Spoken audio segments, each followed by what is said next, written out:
also, as I started looking up HBCU, there are so many cultural things came up, like Yeah. um, bands or step dancings and Mhm. everything. And wow, such beautiful culture they have. And Yeah. then I started looking up some HBCU which are relatively located in city side because I'm from Tokyo and I didn't have driver's license, so I need Okay. schools where I can live without a car. And then I ended up finding two schools, Howard and Hampton University.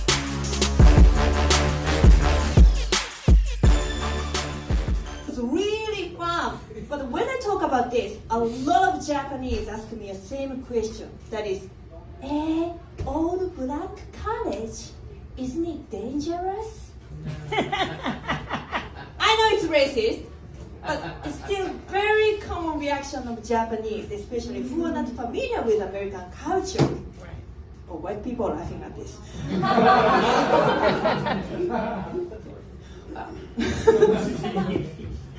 Well, so I didn't want to change this situation, so I always answer, no, it was very safe because there was no white people.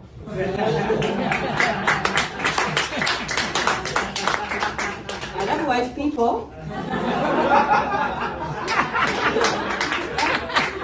Don't get sad. What's up, everybody? Welcome to another episode of Historically Black Sense, the premier digital platform for all things HBCU and D9 organization member affiliated.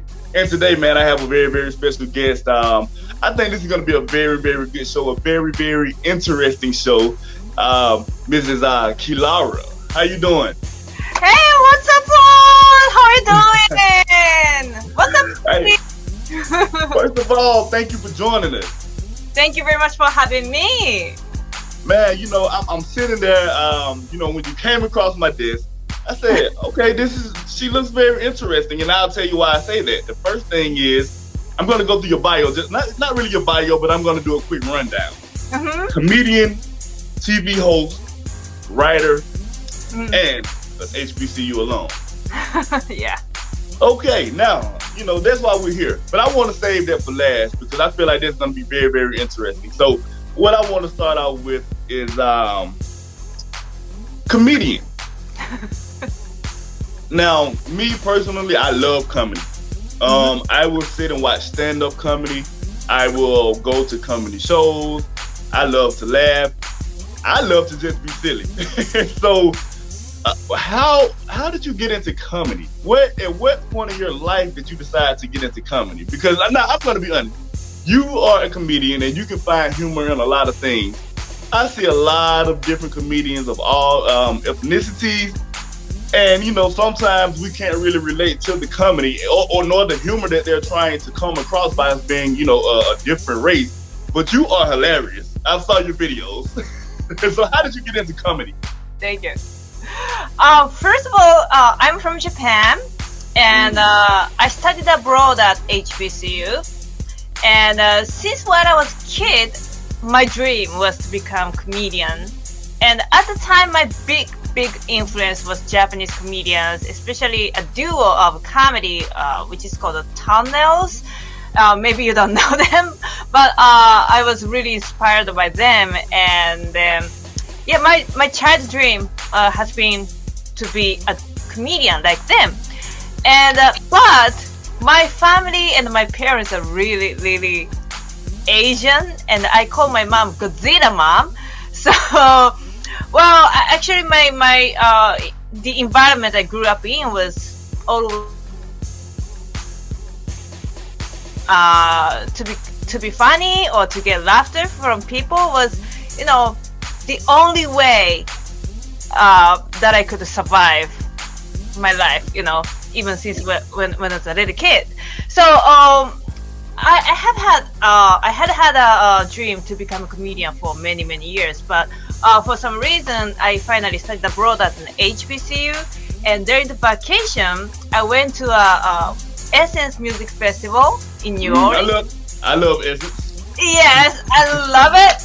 And the most surprising thing was uh, well, at the time my English was even worse than now. So honestly, I didn't know what he was speaking about 100%, but I saw Chris Rock in the main arena. And then, main arena had a lot of trendy singers, like at the time Keisha Cole or Chris Brown, and everybody was like, ah! So dancing and singing. But Chris Rock didn't use any music, but he totally nailed it. The laughter and the energy was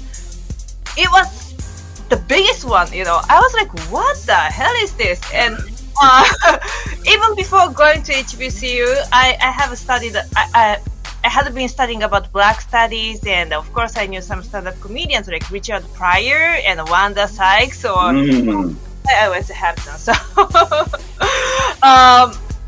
so of course I knew about stand-up comedy, but I felt the energy of stand-up comedy at the time, and actually it was totally different from Japanese comedy form, and I was so shocked, like, wow, it's so cool. So well, but at the time I was not so much how can I say positive enough to start the stand-up comedy immediately. So at the time I decided, like, okay, I gotta do stand-up comedy when my English becomes enough. Anyway, then I need to go back to Japan, and I started my comedy career as a Japanese style comedian.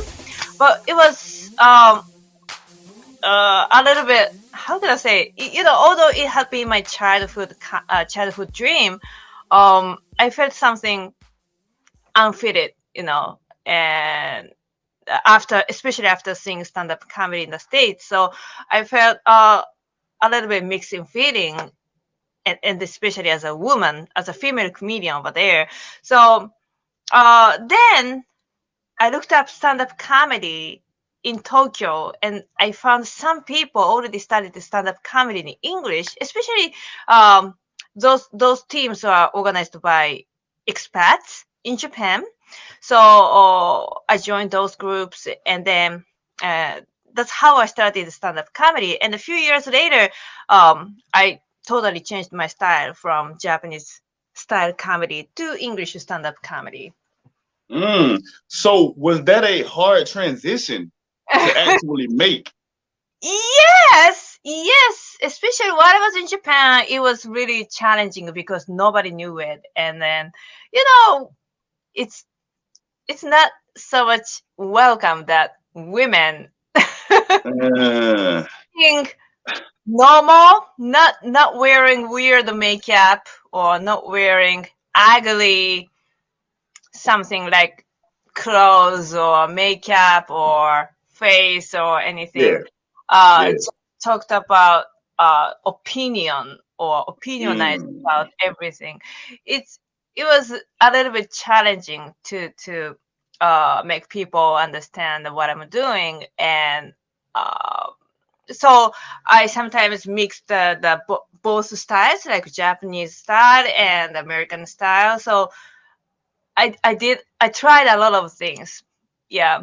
But even when I was in Japan, I toured overseas, and of course I came to New York and I came to the States many times, and yeah, it was more, worldwide thing. Yeah.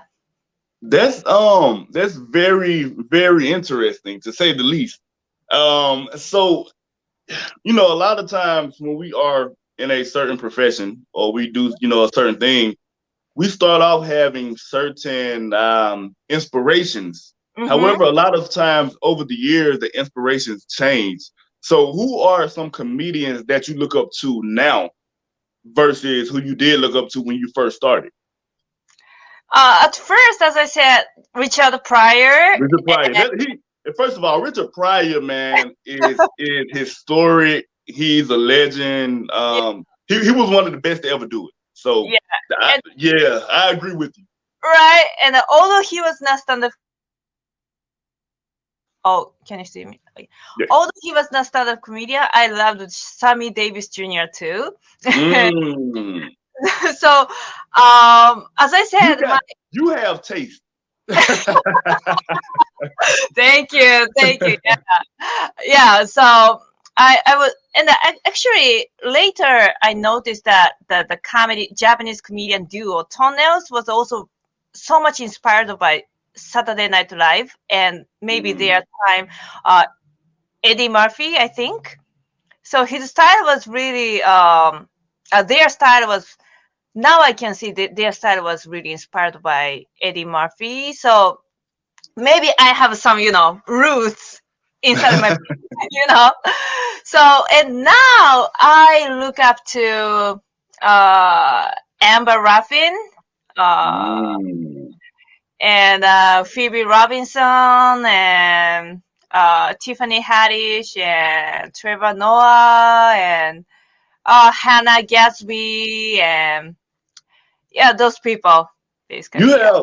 have some great man. That's a great mixture.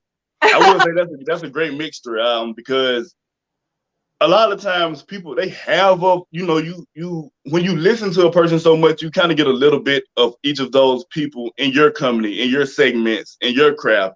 So do you find yourself actually taking bits and pieces from them, or do you feel like you are 100% original yourself? Oh, oh, I wanna say 100% original, but I should have been inspired by them, and especially, Mm. as a foreigner, as a comedian from Japan, I really need to know or learn the taste of American or Westerners. So uh, and it's this time is really difficult time for comedians. So I really want to see or study how people react to comedians. And well, I I don't actually I don't avoid the risk, but sometimes 5 years ago it was okay, but now it's problematic in 2020 or 2023. So I need to study as a foreigner the market and industry too. So maybe yeah, I should have been inspired by uh, some. Dope. No, that makes a lot of sense. And I was just curious about that because sometimes we find ourselves taking bits and pieces from another person, and sometimes some people lose their originality. But it's Mm, good that you can keep your originality and still take bits and pieces from them and kind of make it your own. So I definitely, I think that's a great thing, and I think that that's a great tool that will help you to continue to succeed even further than you already have in comedy. Um, so you are a writer. mhm. How did you become a writer? And if I may ask, who do you write for? If you can kind of say it, or do you only just write comedy for yourself, or what do you do? Because a lot of comedians won't tell you that they have a ghostwriter, even if they do. But who are you a writer for? Um, as I said, I'm also survivor, and the best thing about this time is people is getting more aware of mental health, and uh, Yeah. you know, for both men and women. And um, as a survivor, I really want to, you know, it's a good question, but in Japan, the stigma is still very very strong, Mm. and but recently some art forms of Japan, like anime, recently there are many great works dealing with these topics, which Mm. people hesitate to talk about, and I was so inspired by them. So, and I think somebody should talk about it, should talk about those stories. And uh, comedy could be a tool. That's what I'm believing. So, uh, especially when I write, I try to share more real stories, and of course, I tell some jokes in my Yeah. writings too. But it's more, long format and more reading style. So yeah. You know, I think that and once again, I'm a fan of comedy. So I feel that, and a lot of people ask me who my favorite comedians are in casual conversation. Sometimes if we're talking about comedy, if we're talking about stand-ups. My favorite comedians are the ones who get up there and tell the truth. And a lot of times, it's not really a punchline in sight. It's just the truth of their life and what they've gone through. Maybe even what they went through that particular day. But it's so funny because it's so much more relatable. Mm-hmm. And so yeah, okay, I can understand you really sitting up there and you're telling your truth and you're Yeah. telling what you've gone through, you telling what you've overcame. So I totally understand it, and I think that makes for a great comedian. So yeah, Yeah. absolutely, Yes. And I really absolutely. think the new style of comedy to even Japanese people in Japan too. Mm. You know, it's a kind of how can I say? It was a really shocking story when I just started comedy in Japan. Mm. Um, I until then I had studied a lot, especially before to enter college, or Japan is very highly competitive against entrance examination, even since kindergarten or elementary schools. And I really studied hard to be smart enough to be comedian, because I believe that comedians should know a lot of things, and that was kind of motivation. And especially my mom was, and my parents are really education minded, Mm. so I was proud of what I have done. But one day, a TV producer of a Japanese TV station, at some casual drinking party or something, he said to me like, "You are too cute to be a female comedian." Huh? So what? your reaction What? is, "What? Are you cute? Is that what you mean?" I'm kind of lost at that because okay, never mind. Go ahead. I'm sorry. Go ahead. Okay. I was joking. Are you cute?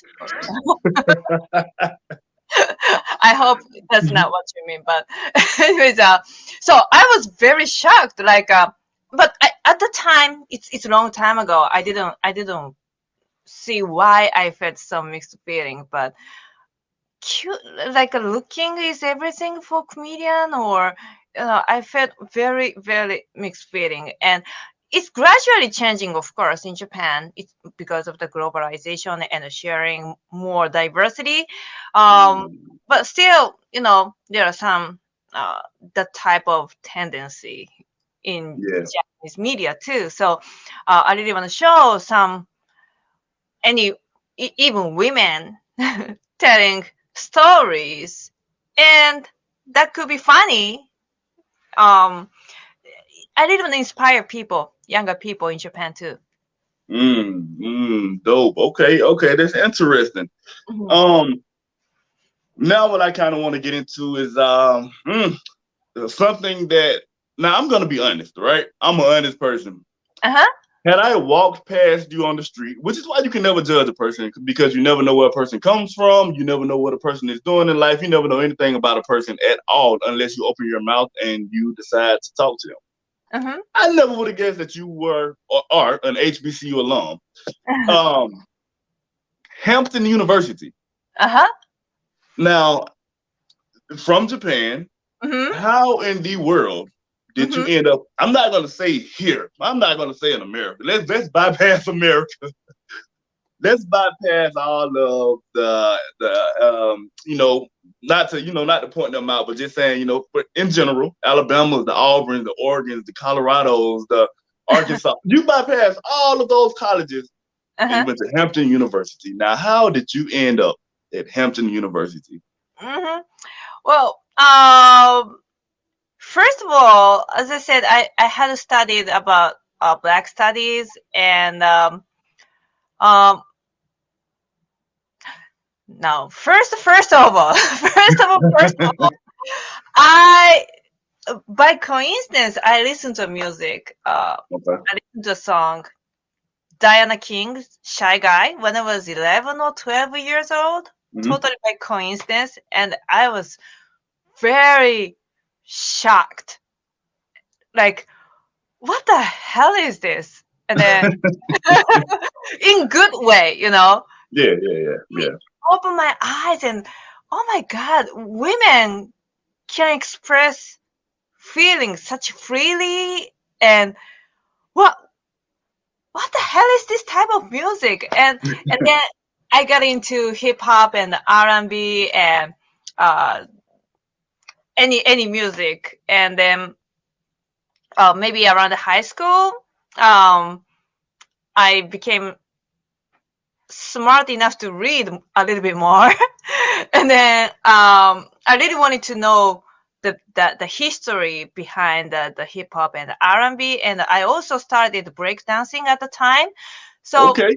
yeah, I started studying about those culture and history, and then I was more into Black studies, and also I watched some Black movies like Malcolm X, and Okay. yeah, I felt so connected to his life. It's totally different. The environment is totally different between Japanese girl and African American in 1960 or 1950, 40. But Yeah.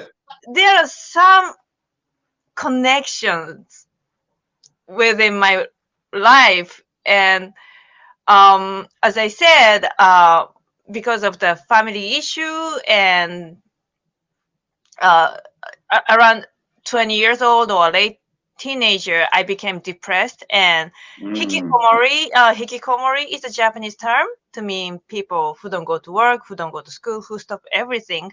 Well, in America, which is known as a comedian. Mm. Um, no, I'm joking, but so at the time I had a kind of mental issues, and it was really, really tough times. But Mm.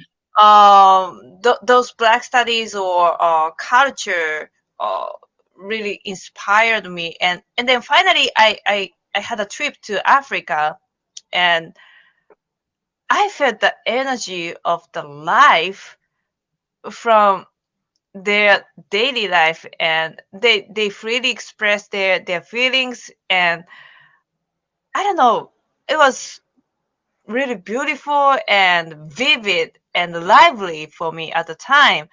And then, as I said, even since when I was a kid, I had a dream to be a comedian.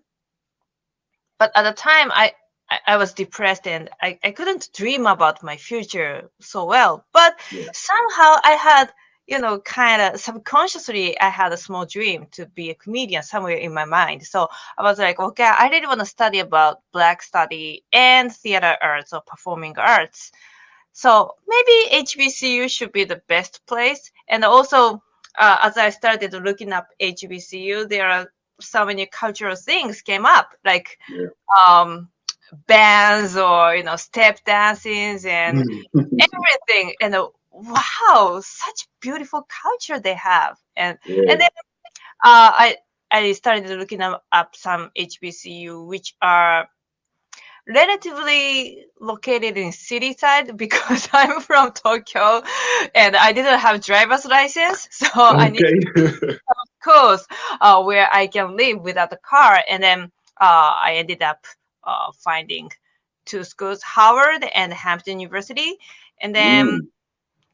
yeah, it was kind of hard choice, but uh, the application wise, like application process was a little bit delayed in Howard, so finally I ended up going to Hampton at the time. Mm. Mhm. Now that's that. Okay, so what was your major? Theater arts. Theater arts. Okay, I'm just making sure I had that right. Theater arts. Okay. That's yeah. Well, first of all, Hampton is definitely, from what I hear, a great school. Mhm. Great You know, school. I've never had the pleasure of visiting Hampton. I've been on a visit to a lot of HBCUs, but I definitely still hope to go to Hampton very very soon. Mhm. So when you went to an HBCU, did you receive any criticism from your family or anybody, I guess, in your country? terribly from my mom. Really? Wait, so did she not want you to go to an HBCU, or did she not want you to go to a school in America? Oh, HBCU. Wow. Okay. So why the criticism? Oh, I can't find any other words, but my mom didn't like black people. Wow. Wow. Okay. Sorry to say this. I'm so sorry to say this, but especially my parents are older than average of my generation, and then especially they are a little bit toxic people, Oh, even wow. to Okay. me, yeah. So she didn't like anybody actually. So, but Wow. Oh, sheesh.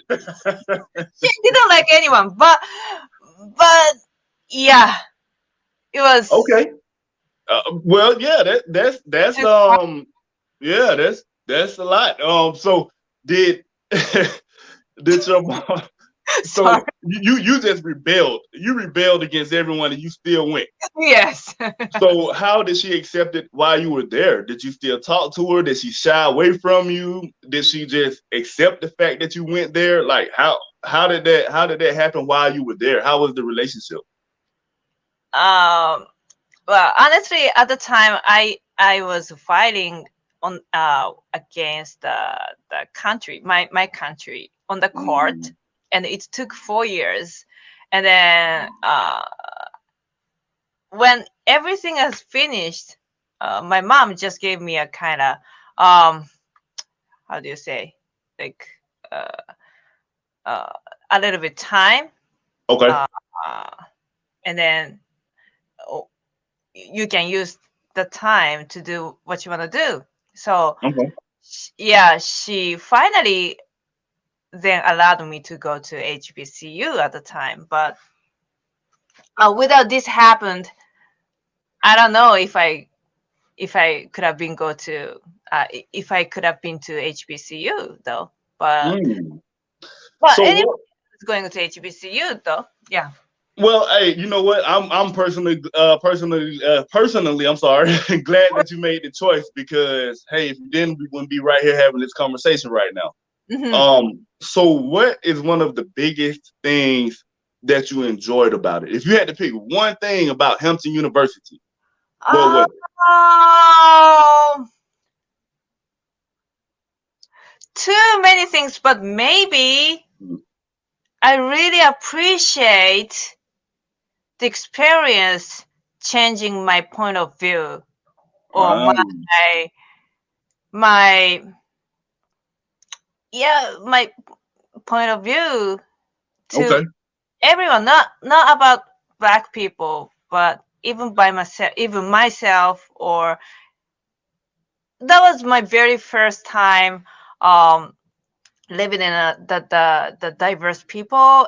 And you know well, even though I joked about it, uh you know, I stereotyped all black people on a few black celebrities. Yeah, while I was in Japan. Well, it's a little bit exaggerating for my jokes, but Yeah. well, it's almost true. We at the time, the information about African American in Japan was very very limited, and um, it was really great to see the diversity even in black people. And Mm. then uh also I until I went there, maybe I had been uncool person like to wanna be black people type of Japanese. Hey, But you know what? And that's a okay. That is a okay. We welcome you. yeah, yeah. But Oh also man. I saw the difference, and it made me how can I say it? It made me feel like the difference is okay too. Uh Mm. I wanted to accept even myself too, who I am and who what I've experienced, and not trying to be something else, but Yeah. I just want to be who I am, and then even with who I am, Mhm. um, the students over there accepted me and they enjoy the difference, and the difference makes the conversation, so uh, the difference is most curious thing. So Okay. uh, Now, I have a, a semi personal question for you. Did you party while you was there? yeah, I'm of sure you course, partied. man. Man, the parties at HBCUs can be unmatched as well. But we don't only party, we get our education. Let's go and get that out there. But the parties are great. The parties are amazing. Amazing. Um, Actually, the best thing about going to HBCU was I could save money for going to clubs. I could mm, party on campus, so I didn't have to go clubs, but I could have party on campus. And there then, you go. Hey, that's one of the best things about it. yeah. So if you could do it all over again, would you go back to it? Would you go to an HBCU all over again? hmm Yeah, of course. Mm, I really want to stay mm. more, and yeah, I really wanted to learn the step dance more. I I couldn't run it perfectly, so yeah, that's my regretting. Yeah, Yo, you but know what? And I have to say that one of your funniest videos that I saw on your page was about the HBCU choirs. Um, that was hilarious. That was